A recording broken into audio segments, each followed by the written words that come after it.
Hoje a gente vai falar sobre a organização do tempo no consultório psicopedagógico, tá? Uma coisa que eu pergunto sempre, que é bem curioso, as pessoas me perguntam como eu me organizo no tempo.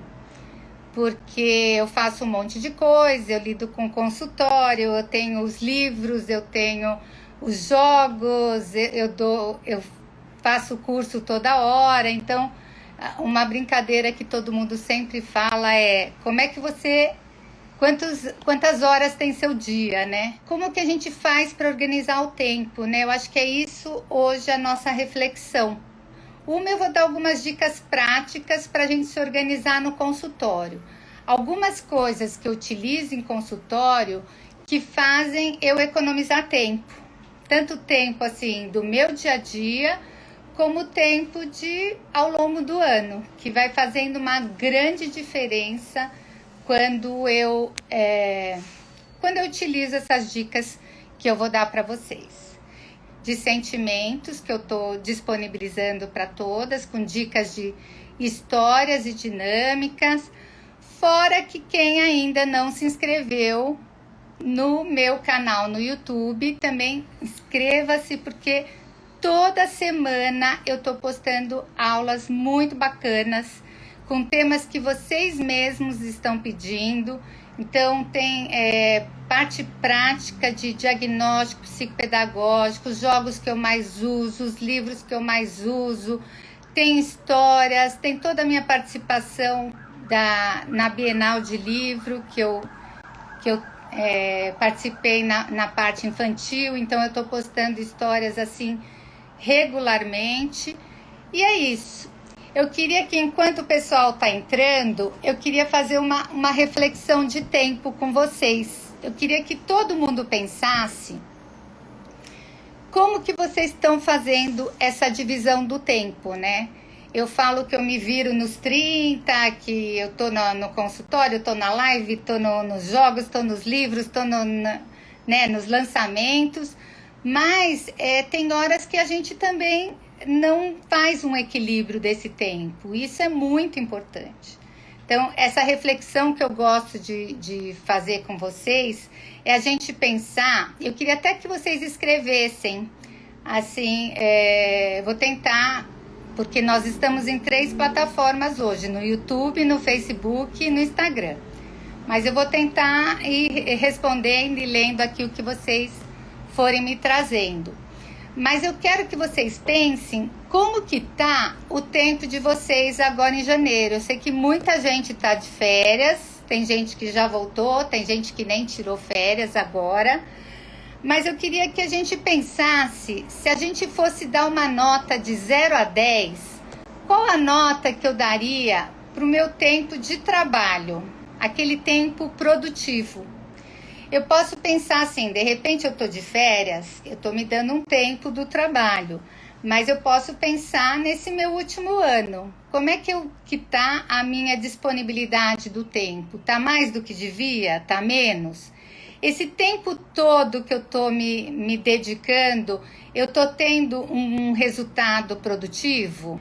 Então, tudo isso é muito importante para a gente começar a pensar nesse equilíbrio, tá? Então, de 0 a 10, vamos fazer essa reflexão, porque aí vai ser bacana para as atividades. Quanto que você daria para o seu tempo no trabalho? Agora, de 0 a 10, quanto você daria para o seu tempo no estudo? Eu estou me dedicando? Eu já estou pensando em alguma coisa que eu estou fazendo, alguma coisa que eu quero fazer, que eu quero estudar, eu me matriculei em algum curso, porque tem uma frase assim que eu gosto muito, que assim, nunca é perda de tempo quando eu aprendi algo. Então, se eu estou, sei lá, às vezes matando o meu tempo, mas eu preciso daquele tempo para um relaxamento, ótimo, isso não é matar tempo. Mas o quanto eu estou utilizando esse meu tempo realmente para relaxar. Vamos ver, até as próximas, eu acho que até a última live vocês vão ter uma mudança.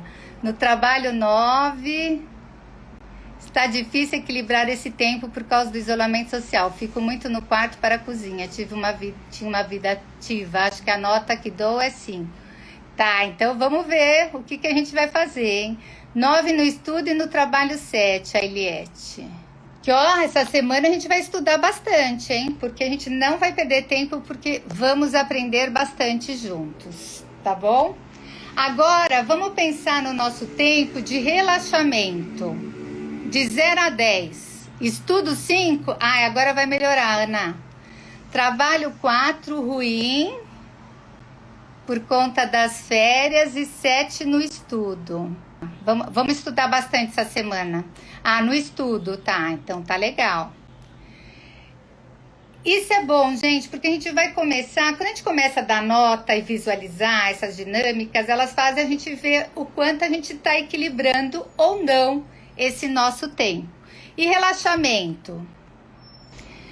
Agora o tempo para a família. Agora a gente vai pensar na família como um todo, tá? Como que eu estou me dedicando para a família. Quando a gente tem esse tempo sozinha, eu acho muito bacana, porque a gente fala muito dessa coisa, não é a solidão, né? Quando a gente tá bem com a gente e que a gente faz alguma... Família 10, ó que bacana.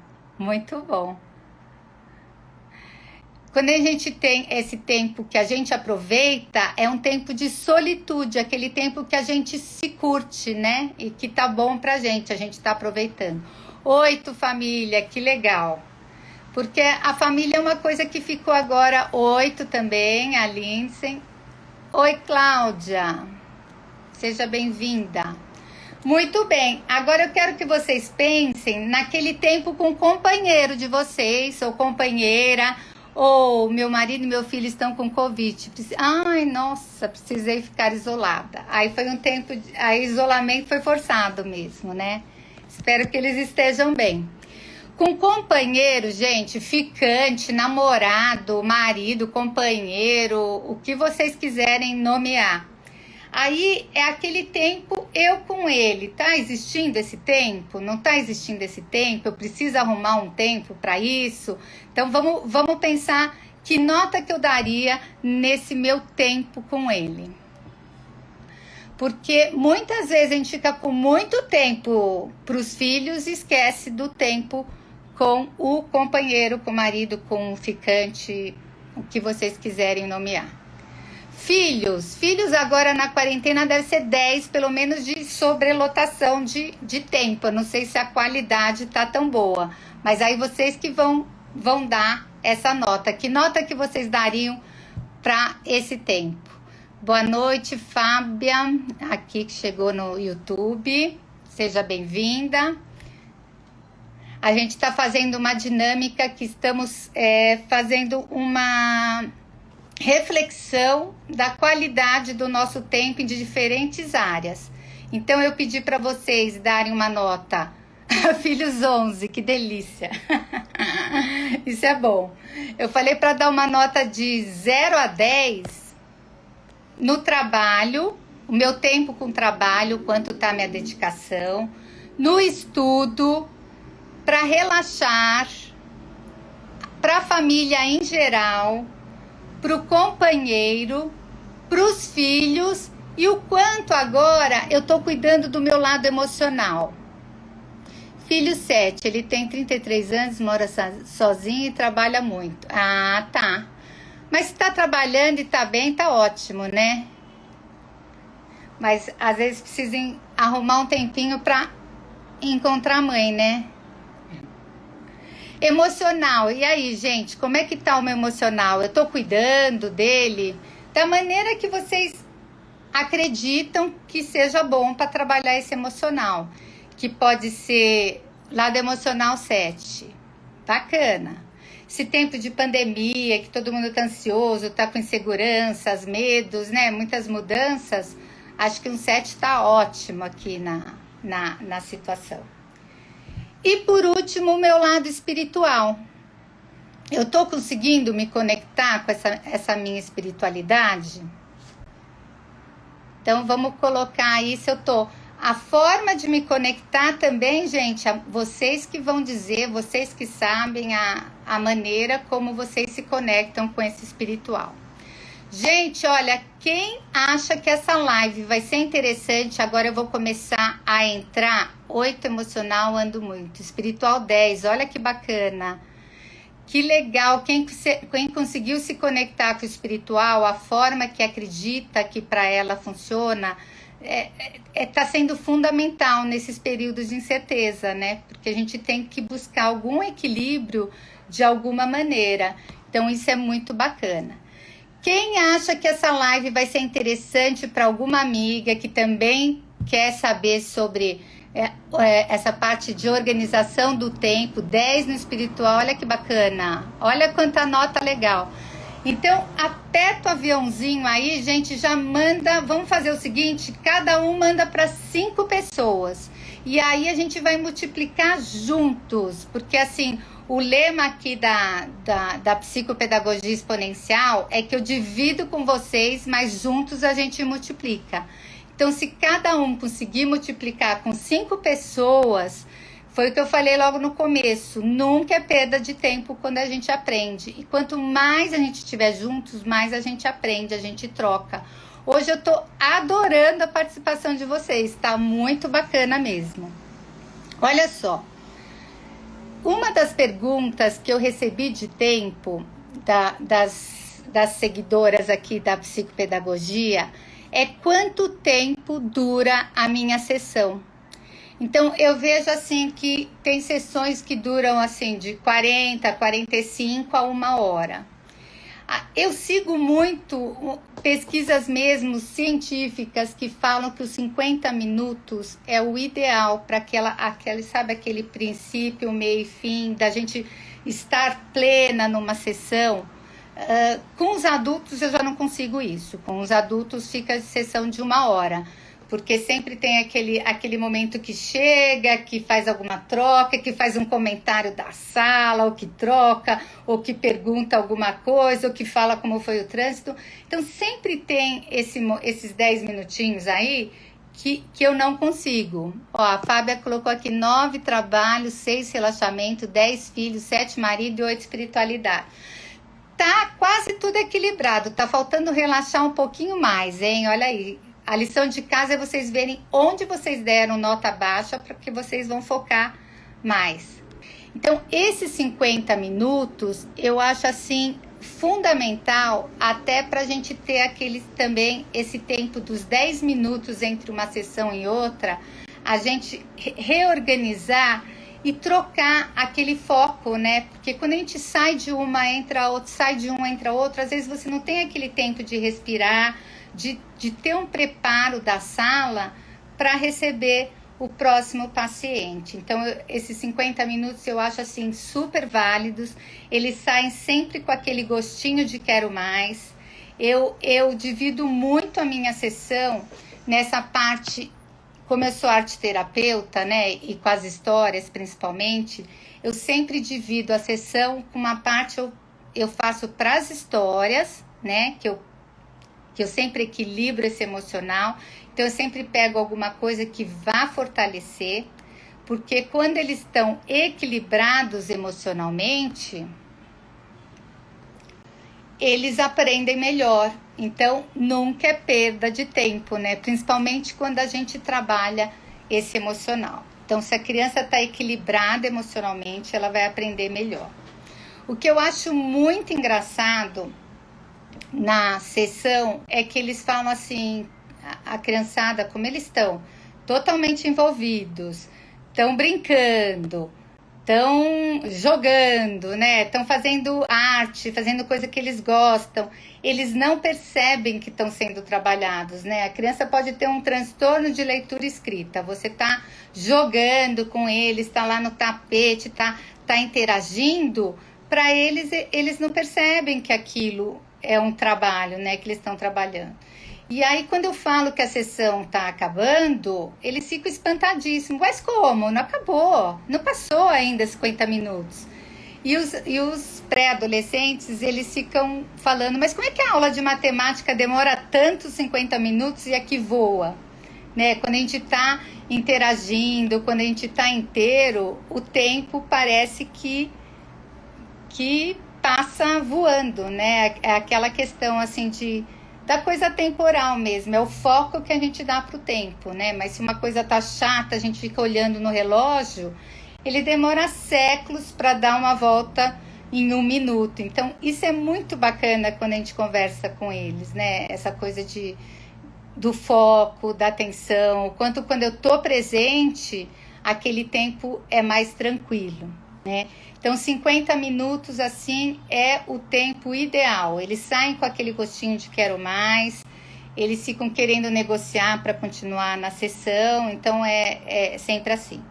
Com os pais, quando eu faço a anamnese devolutiva, aí não dá. Aí eu deixo no mínimo 1h30, porque tem todo aquele... Tem pais que eu consigo fazer em 1 hora, a anamnese. A devolutiva geralmente demora mais tempo, mas na anamnese alguns eu consigo controlar. Mas tem tem coisas que a gente tem que já contar, que pode se emocionar mais. Quando é casal, fica aquela discussão de quem é o culpado, né? Apesar de eu sempre falar que na clínica, nunca no consultório, no espaço terapêutico, nunca tem, não é buscar culpados, né? Mas sim a gente achar um meio de ajudar o paciente.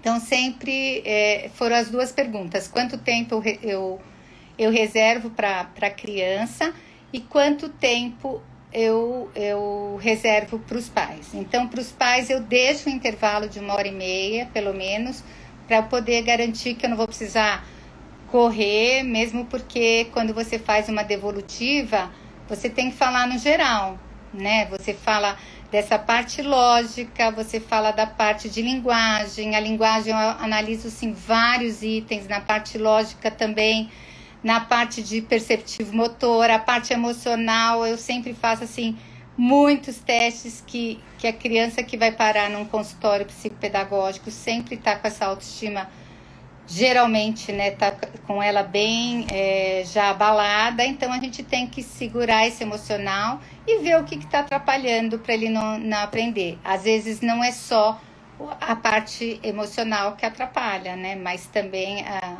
não é só a parte pedagógica, mas também a emocional. É todo um bloco, né? Quando a gente entende isso, a gente vê o poder.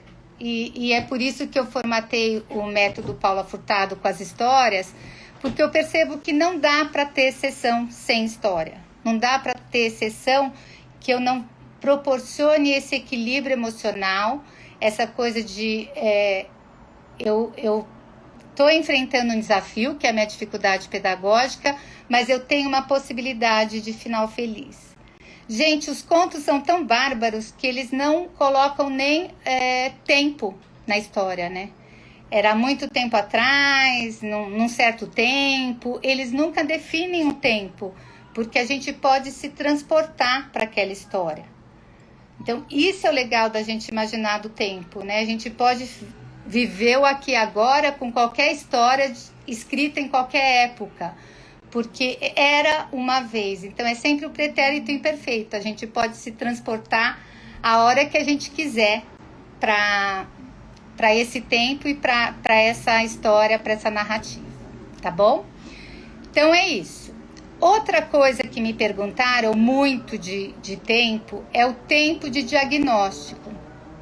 Eu ainda vejo muito por aí os psicopedagogos não definirem o tempo para um diagnóstico. Aliás, quando eu fiz neuropsicopedagogia, a professora que estava dando a parte de diagnóstico, perguntaram quanto tempo que ela fazia. Ela falou que não dá, porque cada caso é um caso. E cada caso não é um caso no meu consultório. Então, o que eu faço? Eu faço sempre o diagnóstico em 5 sessões com a criança.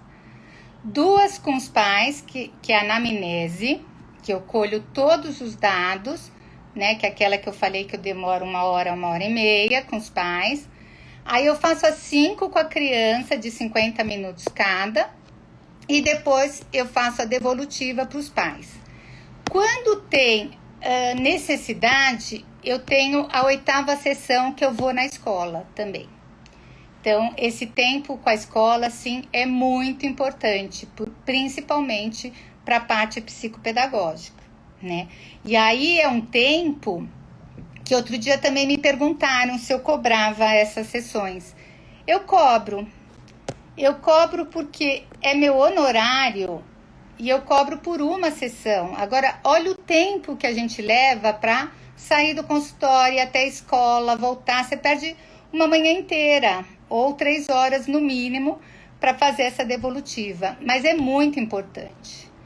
O que vem a ser a devolutiva que ouvimos muito? A devolutiva é quando você avaliou a criança, aí você cercou a criança por todos os lados, essa parte perceptivo-motora, coordenação, parte lógica, parte de raciocínio lógico, a parte de emocional. Então, eu faço todos esses testes em 5 sessões.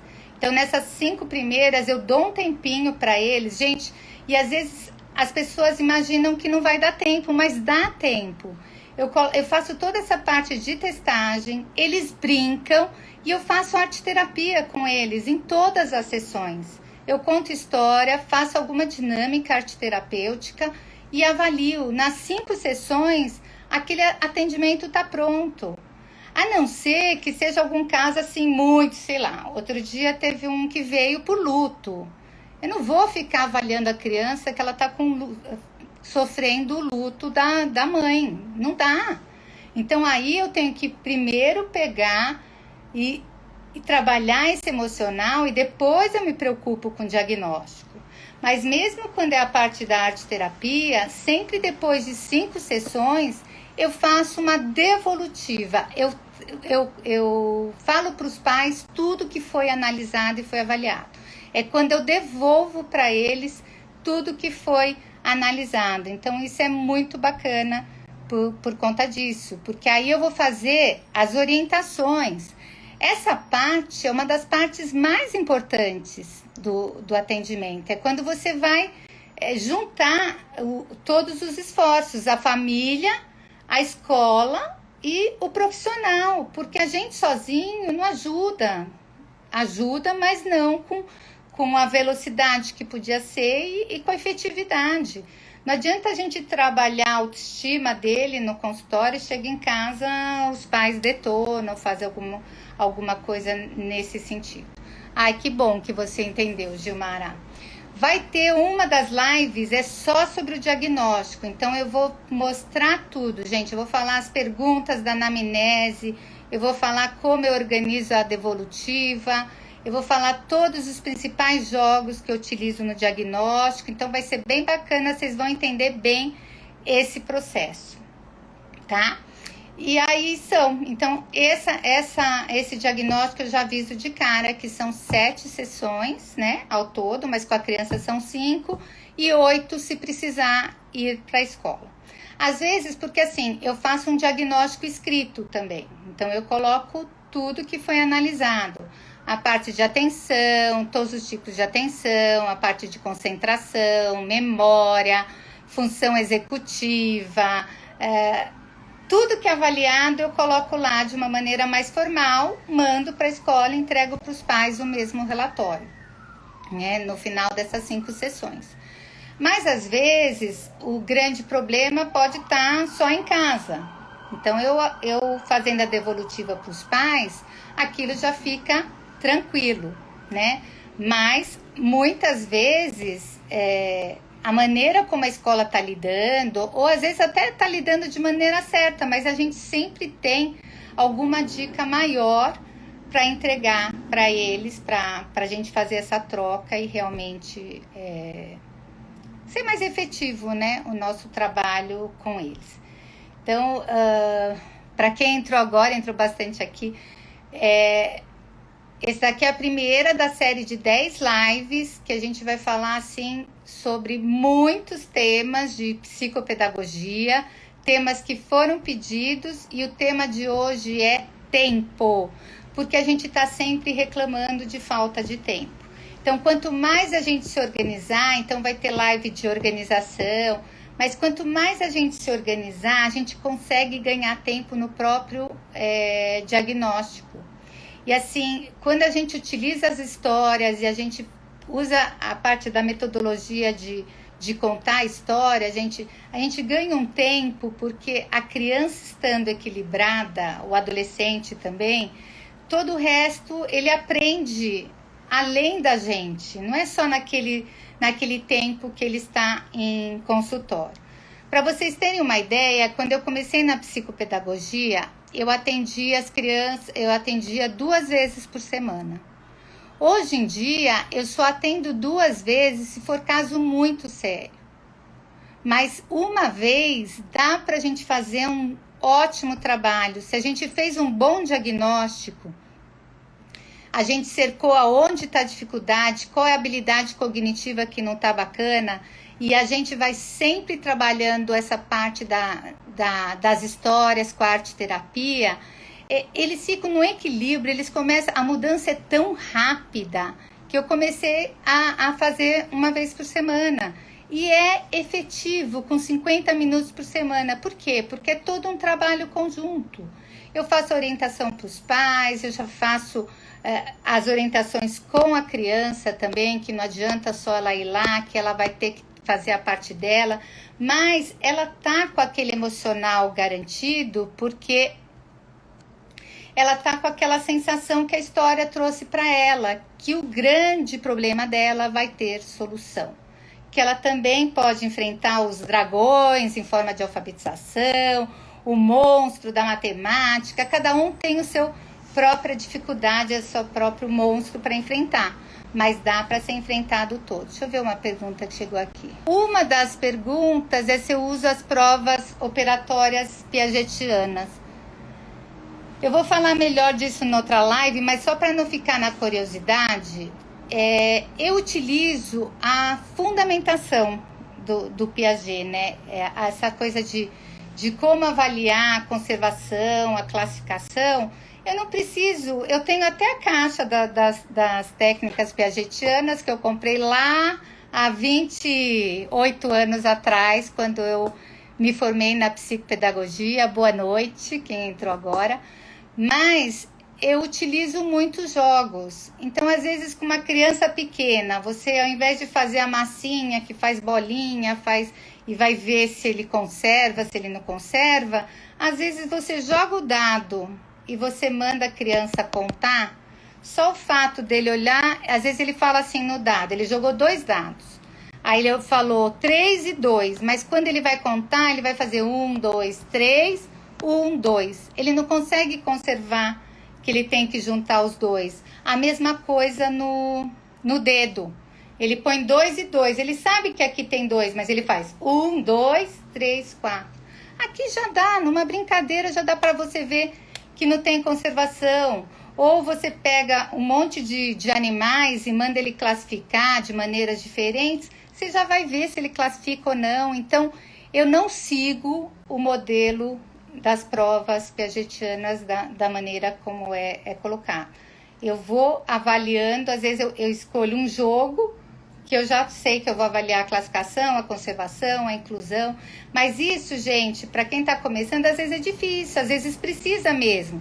Eu vou avaliar se ele tem inclusão, eu pego lá a prova operatória da inclusão, vejo se ele tem, se ele não tem.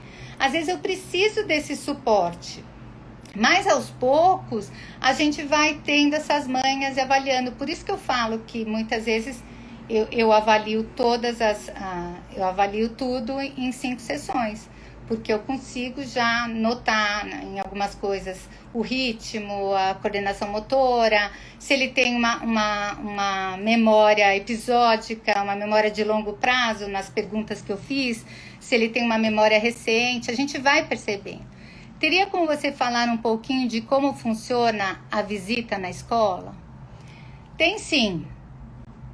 Quando eu vou na escola, eu levo o diagnóstico, eu mando o diagnóstico antes, e aí eles já leram, aí quando eu vou lá, eu faço toda essa orientação. Eu pego dados, porque às vezes a criança é super boazinha com você e tal, e na escola ela pronta 1000.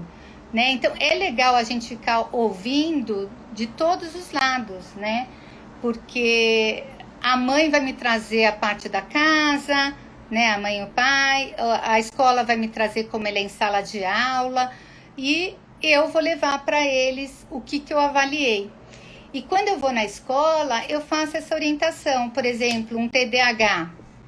Eu vou na escola, eu vou falar onde essa criança deve sentar, como que eles podem me ajudar, porque nessa desorganização, de não marcar lição, de perder coisas. Então, eu sempre vou logo, principalmente essas crianças que têm já um diagnóstico, né, de TDAH, de dislexia, eu já vou logo no começo do ano e já levo uma lista de orientações daquilo que eu preciso. E eu peço para eles 3 meses nessa marcação aí com a criança, sabe? De verificar se ele realmente anotou na agenda, verificar se ele colocou todo o material na mochila, ajudar. Não fazer por ele, mas olhar. Fulano, você pegou o livro? Até aquilo, porque depois de 3 meses, o cérebro já formou novas sinapses. E aí aquele comportamento já está instalado. Mas antes de 3 meses, não dá para dizer que a criança já pode, já tá pronta para soltar, né? Porque eu escuto muito isso. Às vezes a mãe fala, mas a professora falou que é para dar autonomia. Sim, autonomia vigiada, né, gente? É a mesma coisa o professor sai da sala de aula, o aluno não faz nada. Mas é aquela coisa assim, ele vai aos poucos desenvolvendo essa independência, mas tem algumas crianças que não conseguem, elas não dão conta, né? Elas não dão conta, literalmente, de conseguir se organizar. Então, aí vai precisar ajuda. Então, para o disléxico, eu levo também todo aquele relatório, já fiz um, assim, todo especificado de como tem que ser a prova, como tem que ser a avaliação em inglês. Eu já faço todo esse relatório e essas orientações para a escola. E tem escolas muito bacanas, que elas compram assim junto com a gente. Então tem, por exemplo, tem escola que eu levo um livro de dislexia, né, que a criança é disléxica, e ao invés dele fazer o reforço natural da escola, eu já anoto quais páginas ele vai fazer aquela semana. Assim eu fico com aquele trabalho pesado, sinestésico, fazer o trabalho corporal, de orientação espacial, que é mais difícil, que tem que ser feito por um profissional, e aquela parte mais de sistematização pode ser feita na escola ou em casa. Então, essa ida na escola é muito importante, a gente percebe muito, e eu levo, como eu faço muito teste projetivo, eu levo também muita informação de como essa criança está se sentindo na sala de aula. Isso é importantíssimo para ver como que é esse social, porque às vezes, por exemplo, aparece no consultório que ninguém gosta dele, que ele não tem amigos. Quando eu vou na escola, a professora fala, mas todo mundo adora ele, nossa, ele vive sendo convidado para brincar. Mas a visão da criança é aquela, não quer dizer que ele está mentindo, mas ele se isola e ele fica naquele mundo achando que ninguém presta atenção nele, né? Então é muito bom a gente saber integrar todas essas visões, né? Esse ano foi o ano até que eu mais falei com escolas, porque a gente fez muito FaceTime, Zoom, né, para trocar. Mas eu fico muito com esse canal direto com as escolas, que é muito importante e dão muito material para a gente trabalhar no consultório. E também eu aviso para eles, por exemplo, um disléxico, né, que não pode ser descontado as trocas disléxicas. Então, quando eu avalio e que eu percebo que tem as trocas, eu mando uma lista de erros ortográficos que não podem ser descontados, que é por conta da dislexia. Mas a cada vitória dele, a cada sucesso, quando ele começa já a não trocar mais determinada letra, eu já mando para a escola, olha, a partir de agora pode ser descontado, porque o trabalho já foi feito. A reorganização dessa troca disléxica está feita, então ele já pode ser avaliado igual aos outros. Então, é muito bacana quando a gente vai mostrando que já pode ser cobrado, o que não pode. Então, às vezes eu vou lá para pedir prova oral, então tem N possibilidades de orientação que eu dou para a escola. né? Tem escola que é mais aberta, tem escola que é mais fechada. E aí, sempre quando elas são mais fechadas, eu falo pro pai, vale a pena comprar essa briga? Assim, por lei ele tem direito. Você quer que a gente obrigue a escola a fazer ou você quer procurar uma escola que faça porque quer ajudar seu filho, né? Então, eu sempre penso nisso. Se eles não entram numa de todo mundo trabalhar junto, né? Olha, hoje tá na live uma orientadora aqui que eu adorava trabalhar com ela. Quando fiz estágio, vi que os professores não deixam as crianças ficarem segurando o paninho na sala, sendo que isso acalma a criança. Tem que tirar mesmo o paninho? Eu acho que isso tudo é bom senso, né? Se aquilo vai permitir que, né, a criança... Então, de novo, ó, voltamos aqui para o tempo também, né? Tem um tempo de maturidade de cada um. Se aquilo vai acalmar, se aquilo vai ser uma transição, a gente vai fazendo. Meu filho levava uma bola enorme, que até aparecia no relatório como bola de estimação. Aquela bola, para ele, era às vezes é aquele pedaço da casa que ele tá levando e que vai acalmar, né? Então, isso eu acho que tem que ser respeitado, esses diferentes tempos. Não são todos que vão ter esse mesmo tempo, né, de maturidade. Deixa eu ver aqui mais aqui. Tem mais alguma? Professores têm que aprender a espiar e não olhar diretamente para saber... rolando socialização saudável, isso mesmo. Essa coisa do olhar atento é muito legal. É verdade, quando eu trabalhava em escola, a Paula sempre me orientou e trocou muito. Eliette, estava falando de você mesma. Orientadora de uma super escola, mas uma super orientadora. A gente trabalhava muito em conjunto. E que bom que eu encontrei várias assim pelo caminho. Encontrei umas também não tão abertas, mas encontrei mais gente assim, que nem Eliette também, que as nossas orientações são fundamentais. Porque tem gente que se ofende de você fazer orientação. É como, eu sei, isso eu já sei.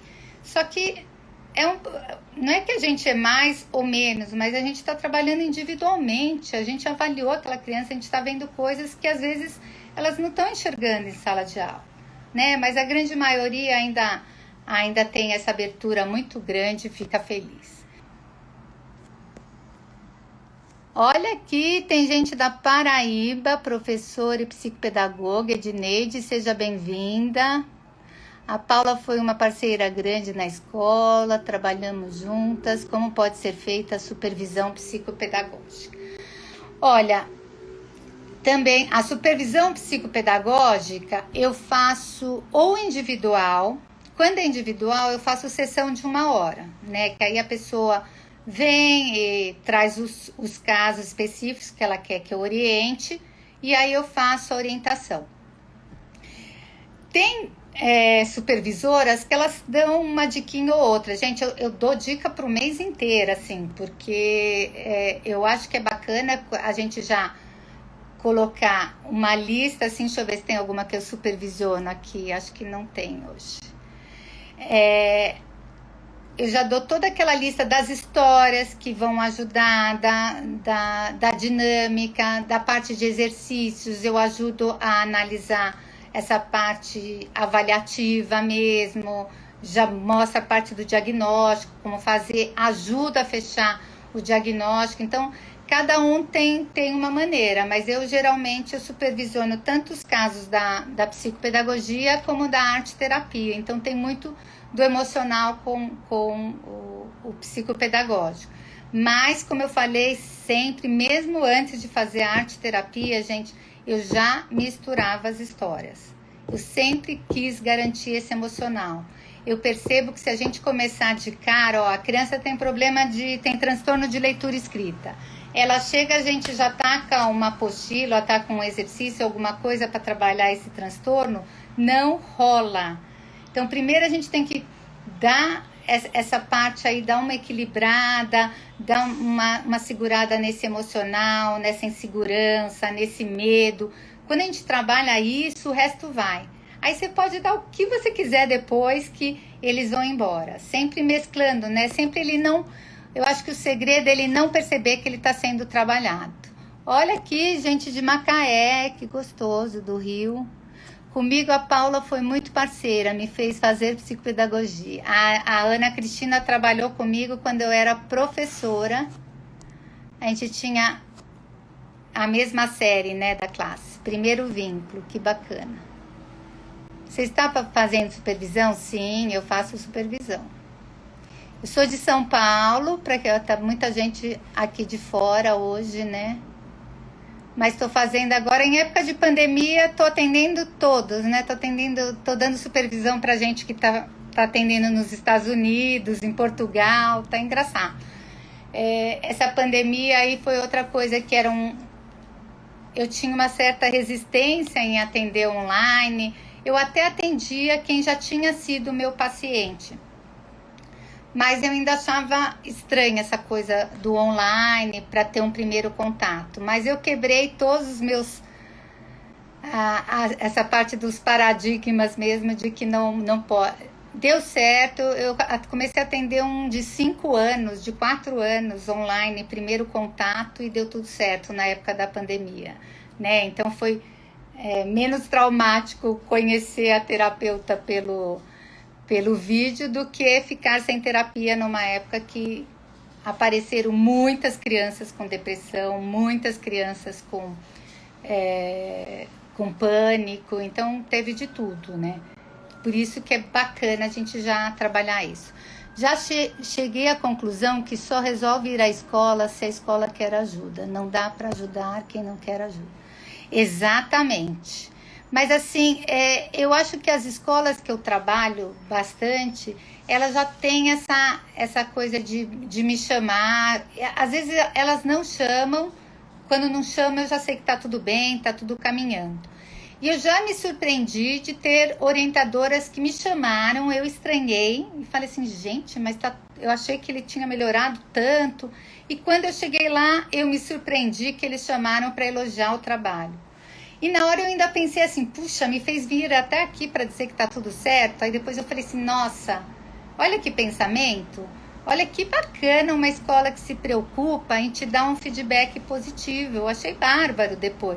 Eu falei, nossa, que susto, eu achei que não tava. Então elas queriam me dar o feedback de tudo que tinha acontecido nesse tempo, né? E que foi muito bacana de melhora. Deixa eu ver se tem alguma pergunta aqui antes de partir para o próximo tópico.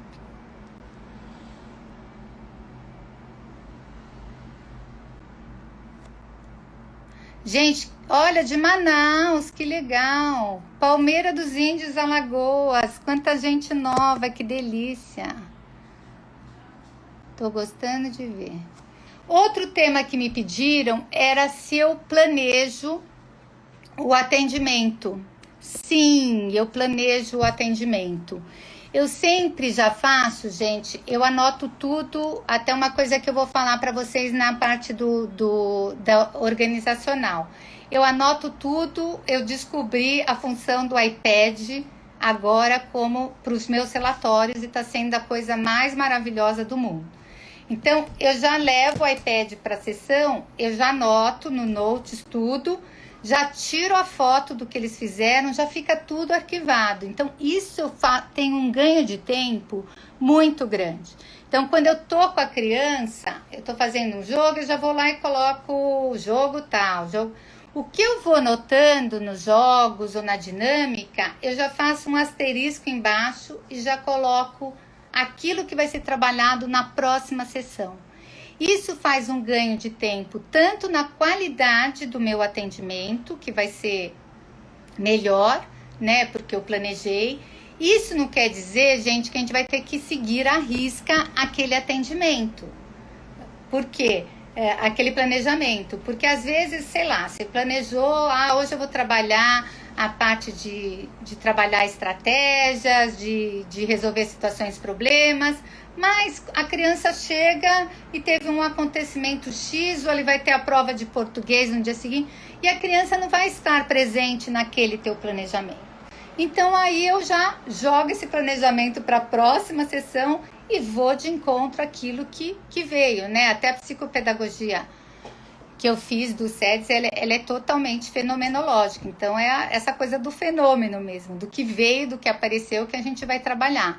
Mas quando a gente já tem um planejamento, então lá no diagnóstico, vamos supor que eu percebi, ele é inseguro, ele precisa trabalhar a parte de classificação na matemática, a parte de leitura e interpretação.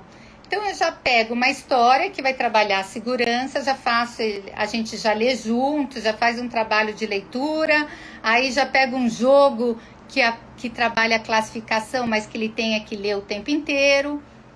De tanto ir criando essas dinâmicas, eu tenho um jogo que eu já falei, quem me conhece já conhece.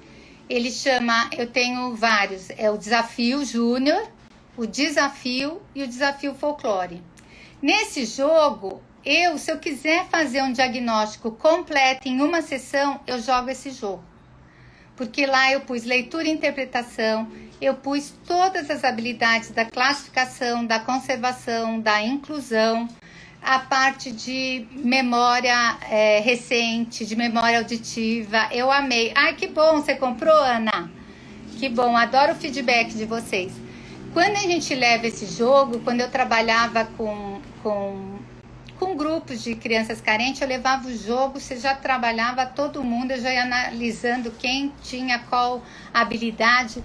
Dá pra gente ganhar tempo quando a gente vai pegando essa coisa da experiência, né? Ai, que bom que você já usou. A experiência vai fazendo a gente formatar materiais que nos ajudam a ganhar tempo. Então, sempre que eu vou fazer algum planejamento, eu já anoto lá. Nossa, como podemos adquirir esse jogo? Esse jogo, ele foi lançado pela Algazarra Brinquedos. Então, você entrando na internet, no site deles, eles falam em cada estado quem é o representante. Aí dá para adquirir. Eles são bem gostosos, eu tenho algumas... Depois dá uma olhada, Gilmara, lá no meu canal, Paula Furtado, psicopedagoga, lá no YouTube. Aproveita, se inscreve lá. Tem uns que eu fiz só de jogos no diagnóstico. E eu mostro esse jogo lá, tá bem? Isso, Algazarra. É algazarrabrinquedos.com.br. Então, nisso tem todo o jogo. Gente, eu tô falando do meu jogo que eu fiz em cima porque eu fui criando vários joguinhos e aí eu juntei esses jogos num jogo só, né? Que é o desafio. E muitas das questões são baseadas em testes de QI, então tem as famosas pegadinhas, mas que não são pegadinhas, é para trabalhar atenção concentrada, tem umas dinâmicas de atenção dividida, então é muito bacana quando a gente começa já a identificar nos próprios jogos. Né? Ao invés de jogar de usar a prova operatória do Piaget com os maiorzinhos, eu jogo cara a cara, que é jogo que mais vê conservação do que aquele. Né? A criança que não tem a conservação, ele vai perguntar para você, tem bigode? Você fala, tem. Aí ele fica assim, abaixa o que tem bigode ou abaixa o que não tem bigode? Porque ele não sabe conservar pela resposta que a gente deu. Então, aí eu vou falar, olha, se ele tem bigode, te interessa ou não interessa? Aí eu vou mediar para que ele comece a conservar. Então, não interessa se ele vai conservar nas provas operatórias, se ele vai conservar no jogo. O que importa é que a gente vai ver se ele conserva e se ele não conserva, a gente vai proporcionar cada vez mais jogos. E essas dicas de jogos, eu falo muito na devolutiva. E eu explico por que para os pais, porque eles não entendem também por que eles pagam para eles irem lá jogar com a gente. Então, quando você explica, olha, ele não tem essa habilidade, que é isso, isso, isso. Ele não conserva, ele não faz... A gente dá exemplos e aí a gente fala do jogo. E aí, quando a gente dá um exemplo do jogo, é muito bacana, porque aí eles entendem que eles não estão só jogando, eles não estão só divertindo, eles não estão só trabalhando... E olha que não é só, né? Olha quanta coisa, né? Essa coisa de saber esperar a vez, tem muita coisa no jogo. Mas além de tudo, eu quis colocar as habilidades, alguns jogos eu trabalho a gramática e ortografia. Aliás, vai ter lançamento esse mês, hein, gente? Aí eu vou avisar todo mundo que aí vai ter live de lançamento de jogos.